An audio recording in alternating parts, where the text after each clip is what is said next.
Hello everyone friends, big boss के makers ने एल्विश और फैजू के आने की हाइप तो ऐसे क्रिएट की थी जैसे उन दोनों के आते ही बवाल हो जाएगा, दोनों की झड़प देखने को मिलेगी, दोनों घर के अंदर जाएंगे, अरमान और एल्विश के पंचेस देखेंगे, फैजू अदनान को समझाएंगे और एल्विश लवकेश को समझाएंगे, काफी खुलासे होंगे।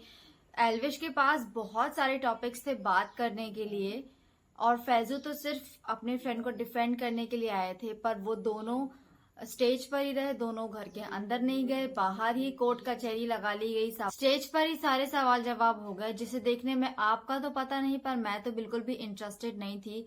वैसे दोनों के बीच में थोड़ी बहुत तकरार हमने देखी थी और उसी तकरार ने इन सवाल जवाब वाले टास्क को इंटरेस्टिंग बना रखा था। वैसे अगर दोनों को घर के अंदर जाने देते तो काफी अच्छा होता, पर मेकर्स ने इस चीज का फायदा नहीं उठाया, तो ये एक बहुत बड़ी अपॉर्चुनिटी मेकर्स ने मिस कर दी क्योंकि वो विशाल की क्लास लगाने में ज्यादा इंटरेस्टेड थे। मेकर्स बार बार ये दिखाने की कोशिश कर रहे हैं कि विशाल कंफ्यूज्ड है, वो लॉयल नहीं है अपने फ्रेंड्स के लिए।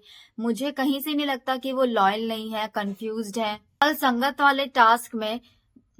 संगत वाले टास्क में विशाल के दोनों ही फ्रेंड्स थे, लवकेश कटारिया और अदनान, और विशाल को ये चॉइस दे दी गई कि तुम इन दोनों में से किसी एक को चूज करो, तो उसने लवकेश को चूज कर लिया। अब उसको बोला गया कि तुम कंफ्यूज हो, तुम घुमा फिरा के बात करते हो।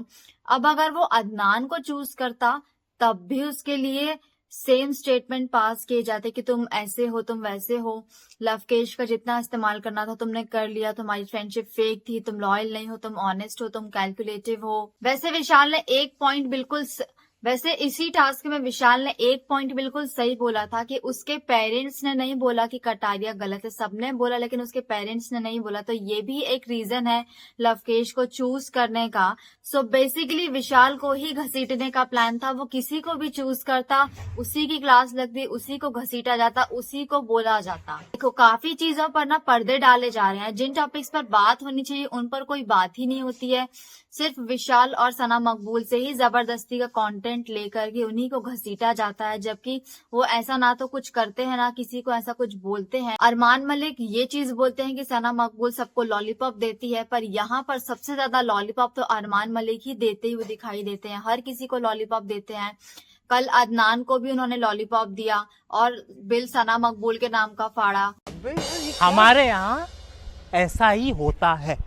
सना मकबूल और विशाल की फ्रेंडशिप पर बहुत बातें की जाती हैं। लास्ट वीकेंड के वार पर भी दोस्ती पर एक पूरा ऐसे हमने सुना था अनिल कपूर के मुंह से कि दोस्ती क्या फेवर मांगती है, दोस्ती रिटर्न में मांगती है क्या, दोस्ती आंसर मांगती है क्या। तो इस वीकेंड के वार पर दीपक और रणवीर की फ्रेंडशिप पर बात क्यों नहीं हुई। नॉमिनेशन एक बहुत बड़ी बात होती है, नॉमिनेट होने के बाद कोई कंटेस्टेंट अपने घर जा सकता है, ये बिग बॉस ने कई बार बोला है कि नॉमिनेशन को आप इतना इजीली मत लो।